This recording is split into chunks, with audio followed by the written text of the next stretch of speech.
Welcome back. Thank you for listening. My camera, the new one that I'm trying, ran out of memory in the middle of chapter 27. So we'll go ahead and continue where it left off.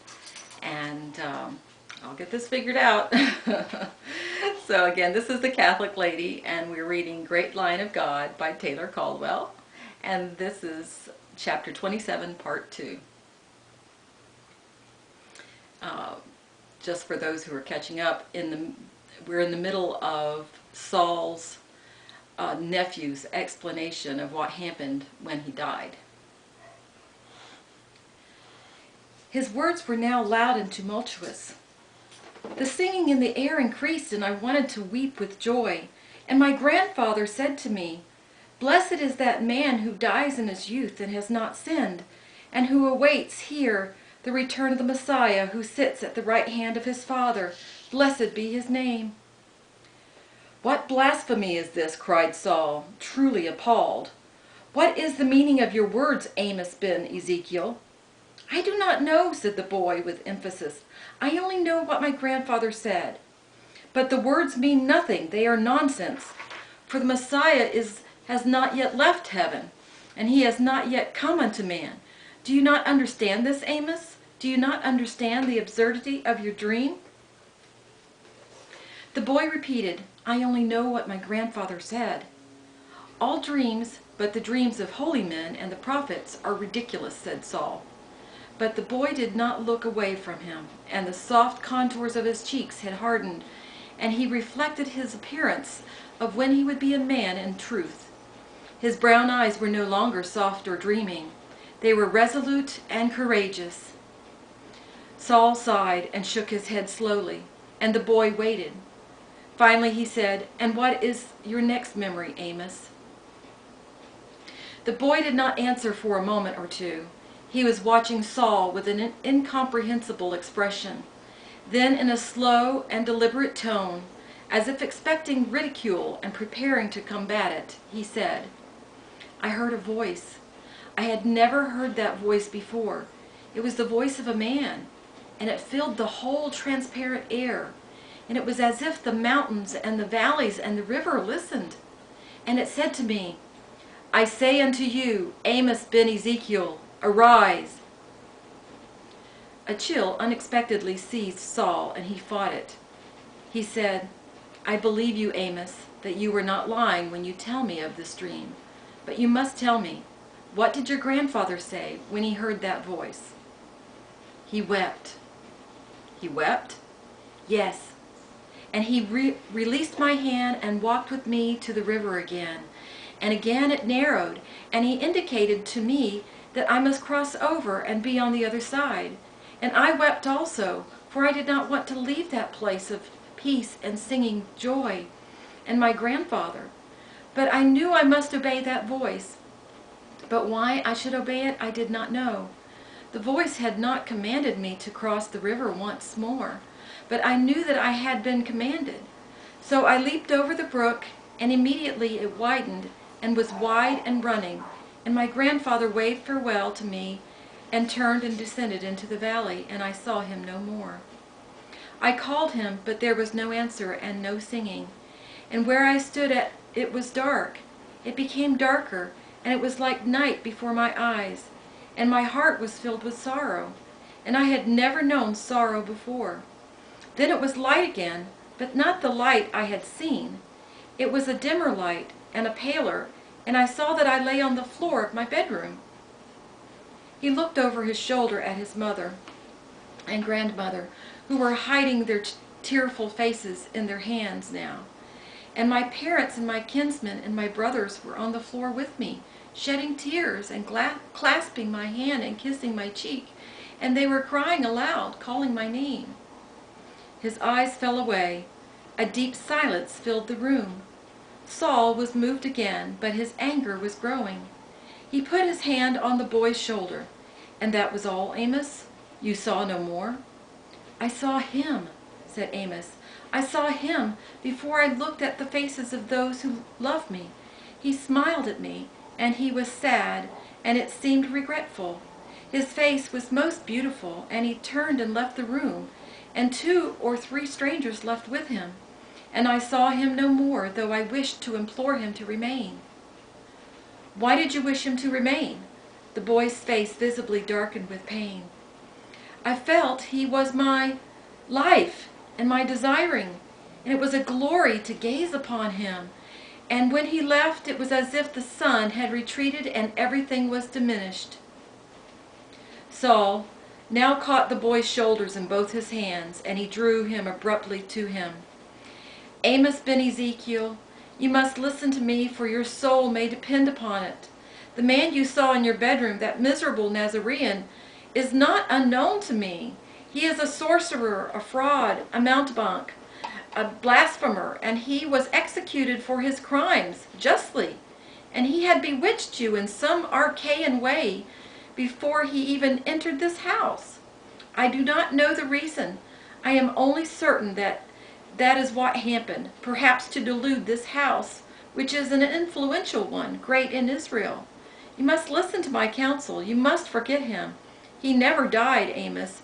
You were drugged or in a state of catalepsy, induced by sly enemies or servants of the Nazarene, who wished to reveal wonders and cause awe, and to deceive. Had he never entered this house, you would have recovered. You must believe me, Amos." But Amos, to Saul's rising wrath and excitement, only shook his head from side to side in quiet denial. Now the sound of the women's soft weeping could be heard. Amos said, "I believe, my uncle, that you believe in your own words, and you fear for me. Do not be afraid. I know who he is." "Who?" exclaimed Saul, but he knew with dread what the boy would say. "I know he is the Messiah, and I know he rose from the dead. And I know he sits at the right hand of our Father, as grandfather told me. How I know, I do not know, but I know." The awful and familiar words were like hard fists beating on Saul's heart. "You dreamed," said Saul, and the boy sighed. "Then I wish I had never awakened from my dream." The broken words spoken in a man's voice made Saul himself want to weep. He touched the boy's arm and put him away from him and rose. He looked with coldly furious eyes upon his sister. "You have let him believe monstrous lies which threaten his soul," he said. "May God forgive you, though I cannot, Sephora Bas Hillel." He turned and left the room. The atmosphere of the house had mysteriously changed. Saul knew it at once as he advanced to the atrium. It was an atmosphere of serenity, of peace, of composure. It was, and the very thought to him was absurd, like the air of a quiet enclosure of a garden in the temple. His kinsmen were awaiting him, Shabuah ben Abraham, David ben Shabuah, and Sephora's blue-eyed husband Ezekiel, who rarely spoke, but whose very eyes always seemed to be listening gently but surely. The 2 younger men rose and embraced Saul, who accepted their greetings impatiently. Over their shoulders he looked at his grandfather, who appeared much older, not suave any more, not urbane and superbly smiling, but calm and untroubled. He was like a prophet, and he wore, for the first time Saul could remember, the ritual hat of the tribe of Benjamin. But not an elaborate one. It was simple and austere. He was a veritable patriarch. He accepted Saul's brief kiss on his cheek and pressed the younger man's shoulder with his long white hand. "Welcome to this house, my grandson," he said. "We have longed for your return." Saul's mouth curled somewhat wryly. Shabuah's voice was not the voice he remembered, arrogant and smooth. Shabuah clapped his hands, and when a servant appeared, Shabuah asked that the Greek servant Cephalus be sent to the atrium at once, as Saul had requested. "You have come to doubt and to express your doubt, Saul ben Hillel," said Shabuah in a mild tone. "I do not censure you, nor complain, for had I not seen with my own eyes what had occurred in this house, I should doubt also, and probably with more contempt. For I had never believed, no, not in the God of our fathers, the God of Abraham and Jacob, not once in my life, not even in my youth. But now I believe." His pale eyes dwelt on Saul, without rancor or challenge. They were kindly and steadfast. He said almost in a whisper, "Hear, O Israel, the Lord our God, the Lord is one." To Saul's angry and amused amazement, David and Ezekiel repeated the words, their heads bent, their hands clasped as they stood near Shabuah. "The sorcerer, the necromancer, is more powerful than I thought," Saul said. As if he had not heard, Shabuah said, "Blessed is this house that he entered here, for there was no holiness among us, no faith, no piety, no humility, no trust. Blasphemy had dwelt here, and all the trappings of a meaningless and secular world, whose name is confusion and whose voices are like those of beasts raving in the wilderness. Yet he came to us and raised our child from the dead and delivered him once more to our arms, and I saw his face, and I do not know why, but I knew who he was." "I also," said Saul, and his teeth clenched together. The old servant entered and came to stand before his master, who touched his arm with the affection of a brother. "Cephalus," said Shabuah, "this is the son of our house, Saul ben Hillel, of whom I have spoken. He would like to put some questions to you." Saul regarded the old man with detestation. He was not even an apostate Jew, not even a member of the Amartism, the peasantry, the market rabble. He had been a slave, brought in his youth by Shabuah ben Abraham, and later freed, and his tasks were humble, as he carried wood for baths, emptied the kitchen refuse, swept floors, weeded the gardens, picked fruit, washed walls, and carried burdens. He was unlettered. He was thin and bent with labor, and had a long but meager white beard and thin white hair and a crooked nose, and his countenance bore the stigmata of generations of laborers in the dust and in the fields. But his eyes were great and bright and brown, like the eyes of a youth, and they radiated joy. Saul had been prepared for a lip-sucking, sly, sniveling old slave, full of the arts of the malicious poor, fawning, nodding, eager to please, and just as eager to do mischief. But as Cephalus looked at him respectfully and with interest, Saul could not detect any falseness in this old man's face.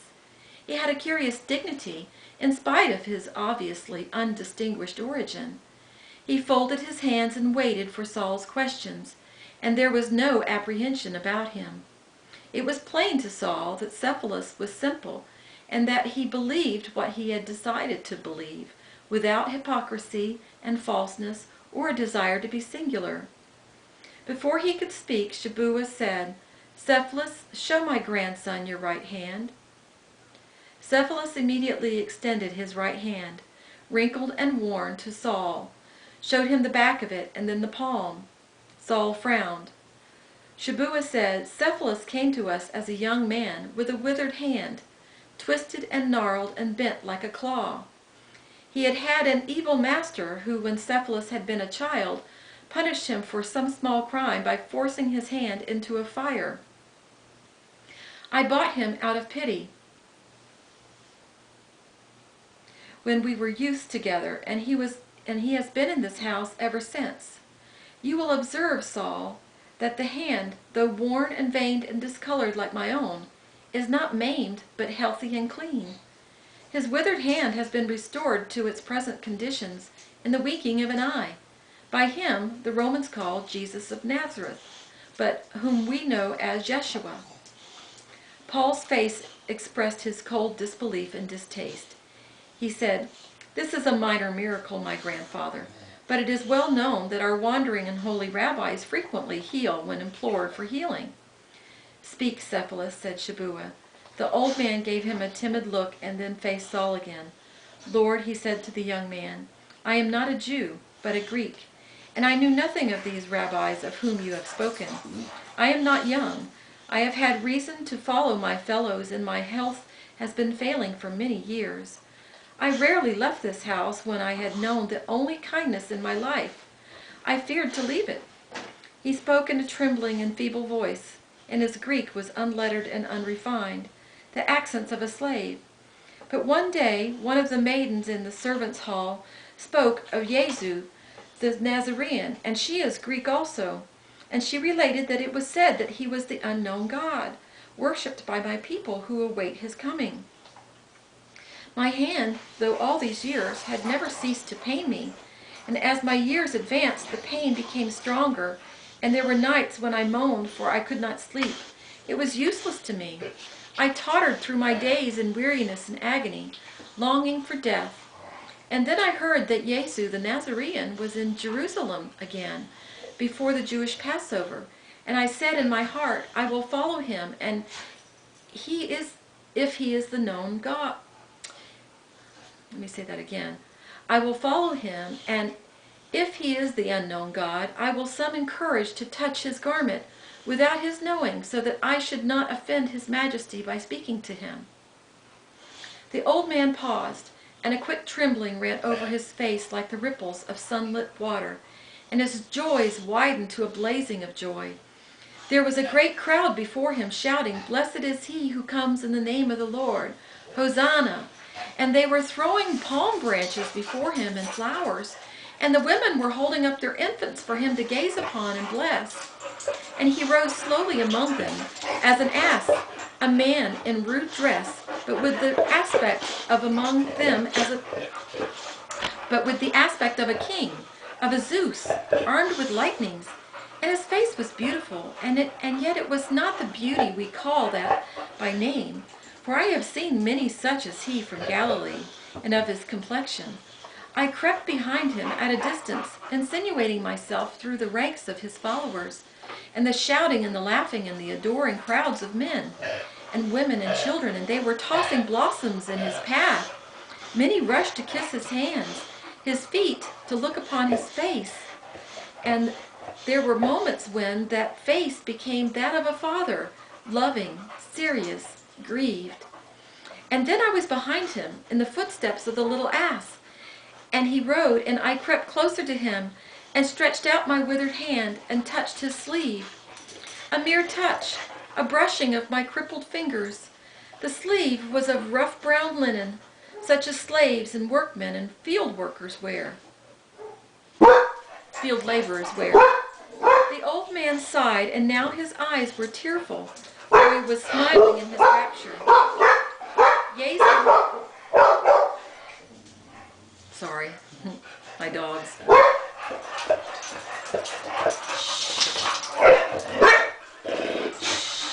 Okay, be quiet. A few more moments. Jesus did not see me, nor heed me, nor did he turn. But I believed that he knew that I had touched his garment, though the beast he rode carried him on through the throngs. I halted, gazing after him. Then I became aware that that awful pain in my hand had ceased as it had never been. And when I looked down at it, I saw the fingers uncurling like petals, the wrists straightening, the scars slowly disappearing, the skin becoming smooth and clean.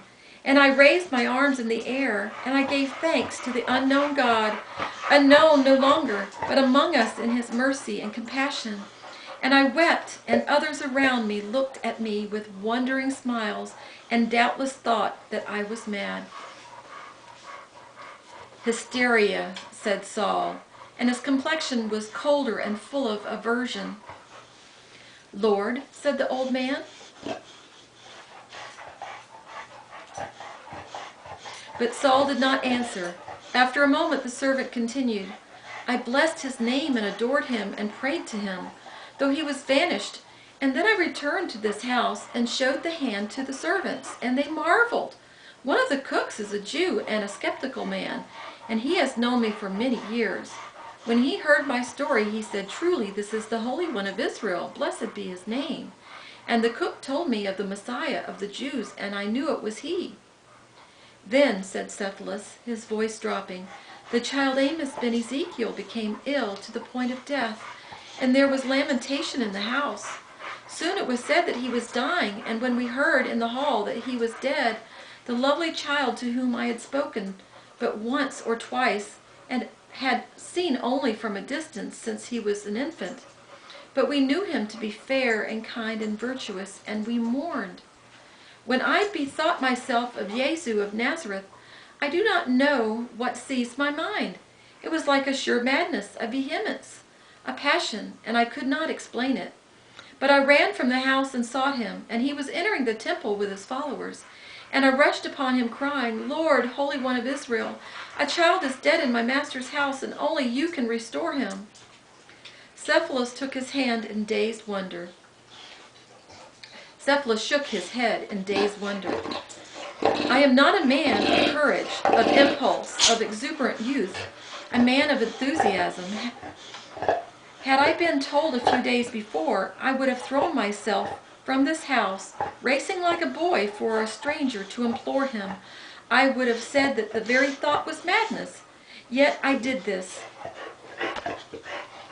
He halted.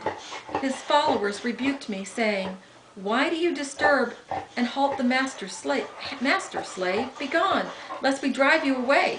But he looked down at my face and my shaking hands, and he said, Let no man turn from me, any who seek me. And he gestured. I guess I'm going to have to pause because my puppies want some attention. So we'll return with the rest of this story shortly.